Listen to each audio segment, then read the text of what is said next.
Hey everyone, welcome back to the channel. Thank you for being here. My name is Andrew, coming to you from the beautiful Carolinas. Today's topic is going to be the narcissist strikes when you are vulnerable. Think about that for a minute. Everyone, if you like the content, please like, subscribe, and share. So many times when people enter narcissistic relationships, it is when they are vulnerable. Now, vulnerability for this video means maybe you just experienced a death in the family, maybe you just relocated, maybe you just started a job, you moved into a community, maybe a building or a neighborhood, or maybe you just entered a school, or you joined a hobby group or a church or religious organization. All of these things and so many more are what the narcissist looks for when they find vulnerable people. So when you met the narcissist, think for a moment, were you in a position of vulnerability, or were you naive? Were you a people pleaser? Were you a yes person?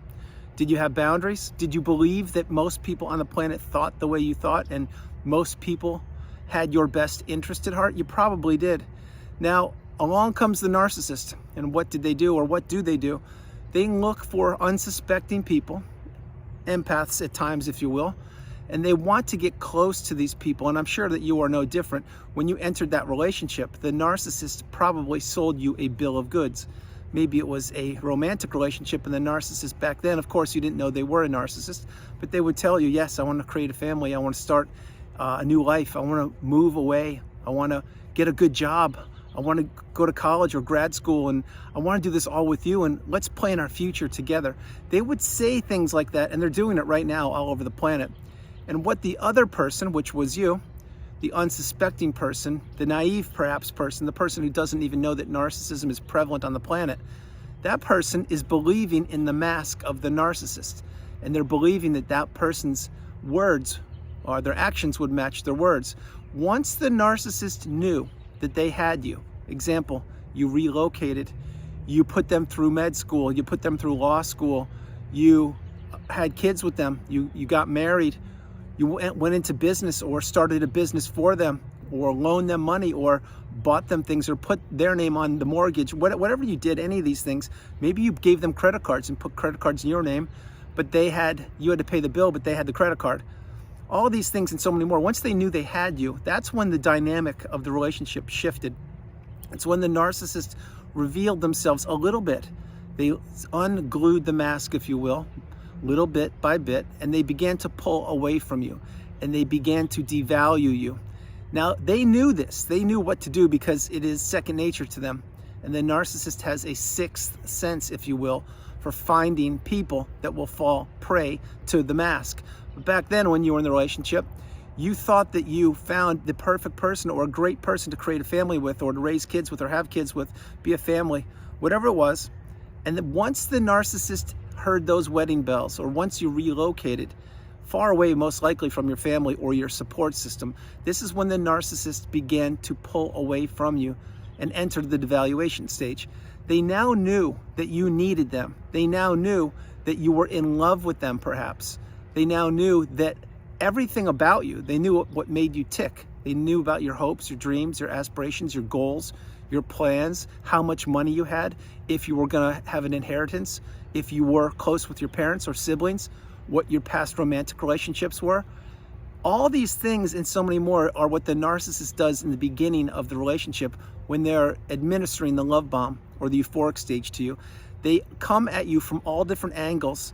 Many times they're angles of being a victim, or of just catching a break, or you have so much more than me, let's, just, give me a little shelter, or give me a little attention or time, or just give me a few weeks, let me move in with you for a few weeks. And of course that turns into months, and then one thing leads to another. Next thing you know, you're falling in love with the narcissist, and they cannot fall in love with you. Remember that.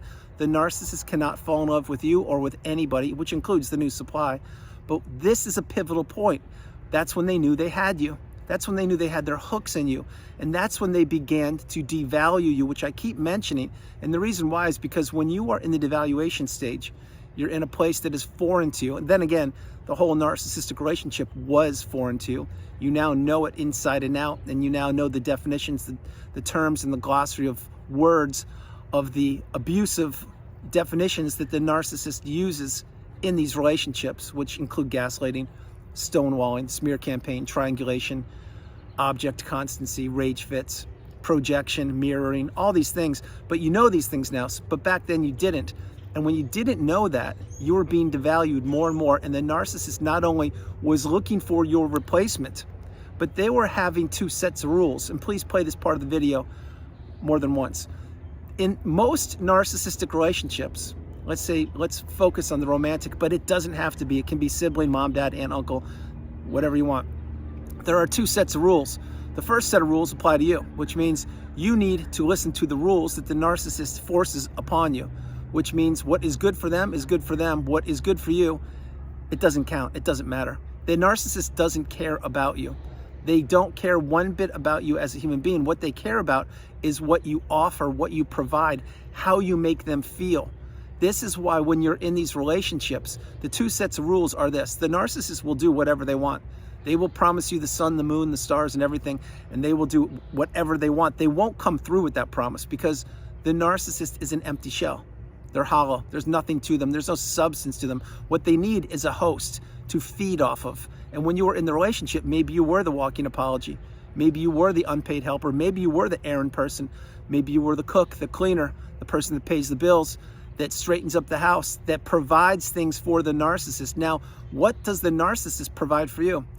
They provided nothing, zero, because the two sets of rules are this. The narcissist won't come flat out and say that, but sometimes they do. They'll say, yes, I can have as many relationships with as many people as I want, but you can't. You can't communicate with anybody at all. You're going to be stuck here and you're going to be doing what you want to do. Now, are they going to come right out and say that? No. But the more you're in these relationships, the more you lose yourself and you become an extension of the narcissist and you lose your identity. So many times this happens because the narcissist the relationship is built to benefit the narcissist to the detriment of you. You are putting the narcissist high on the pedestal and to the detriment of your life. And what you're doing when you're in these relationships is you are existing. You are not living. You're not doing what you're supposed to be doing.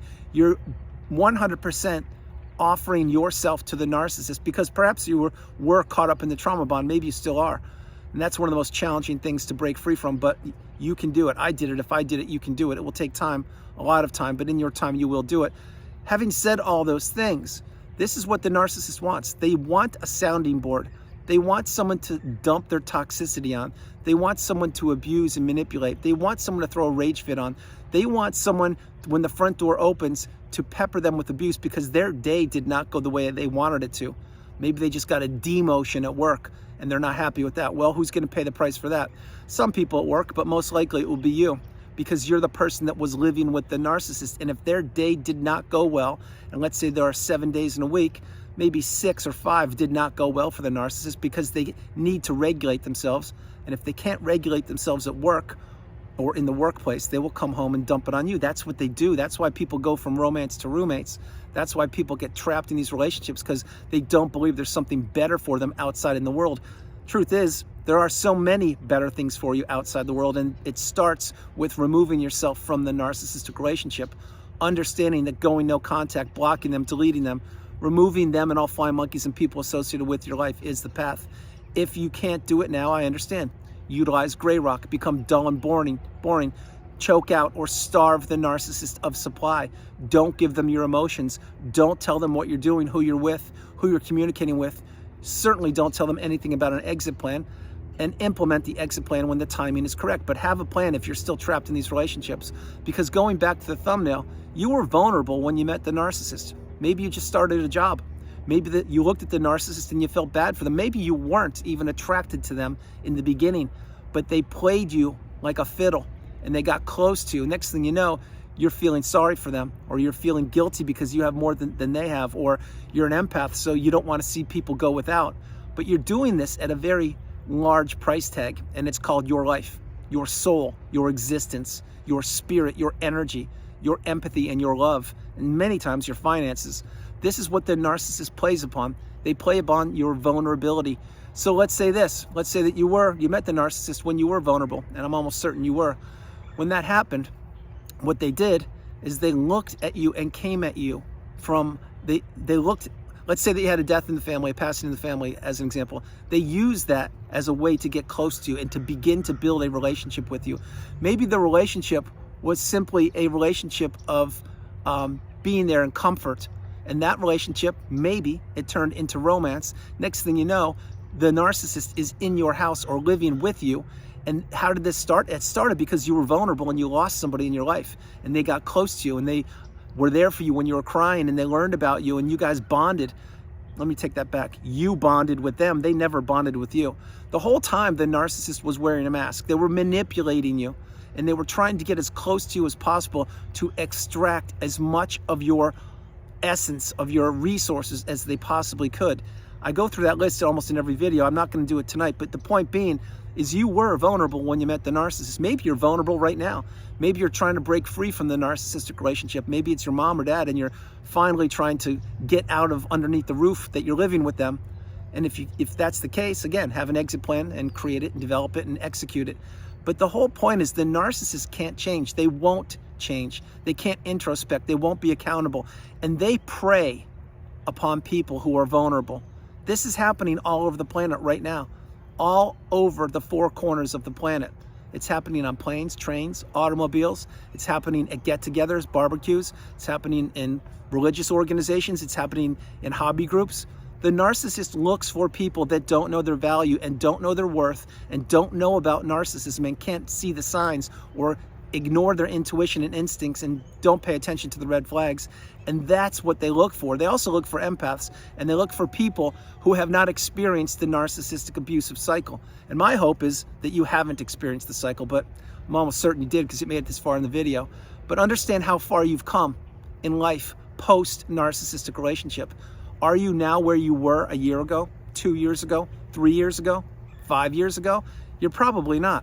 If you are, and you're still in that narcissistic relationship, I suggest you really understand that you need to remove yourself from it, because I know one thing, it is not improving, it is deteriorating over time, and so most likely is your health, your finances, your network, your social circle, your status, all of your tangible assets, your empathy, your energy.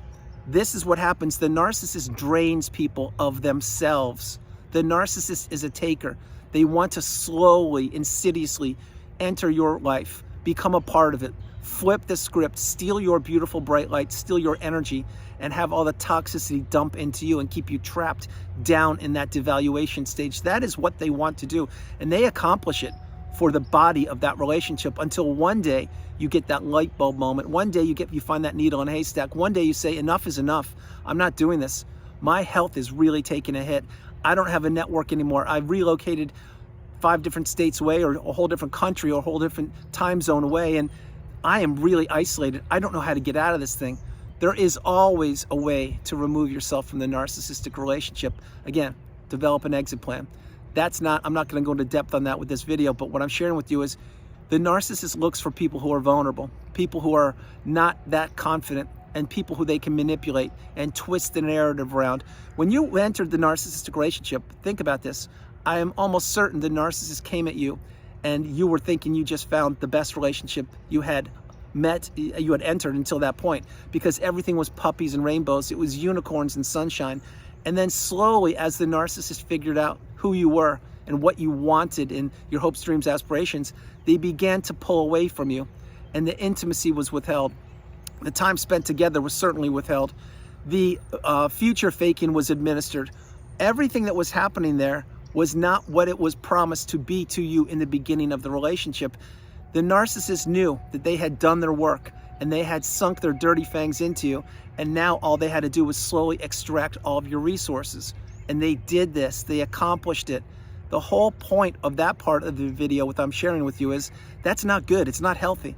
When you are in a stable or healthy romantic relationship or friendship, mom, dad, aunt, uncle, whatever relationship on the planet, it needs to be reciprocal. It needs to be equal, like this.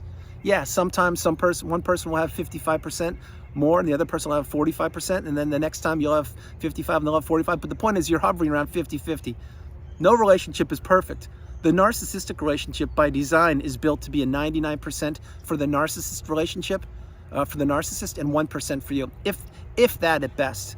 Most likely it's even higher. The point is, these relationships are built on manipulation, lies, deceit, destruction, devastation, and they are a one-way ticket to Destructionsville. And these relationships only benefit the narcissist. They have not benefited you. They won't in the past, they won't right now, and they won't in the future. Now, caveat, you may say, well, Andrew, it's not that bad. It's really not that rough. You know, there are some good moments in the relationship. Yeah, I get it. Narcissist is still a human being, but they're a dark energy force. And do you have good times? Yes, you do. But do the good times outweigh the not so good times? Yes, they do. If you're ever unsure if the good times outweigh the not so good times, take out that sheet of paper, write down a pro-con list about the relationship, the benefits and the not so good things about it. It will open up your eyes widely.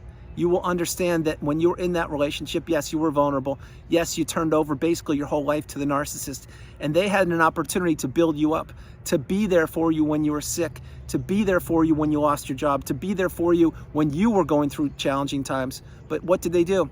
They disappeared each and every time times got tough, because they showed you exactly how little they cared about you. Honestly, it's not only how little they cared about you, but they wanted to twist the knife. They wanted to make sure they inflicted as much damage upon you when you needed them the most. That's what they do.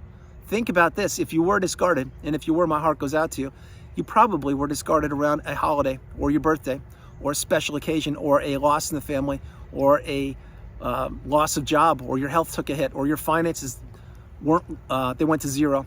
That's when the narcissist usually leapfrogs to the new supply.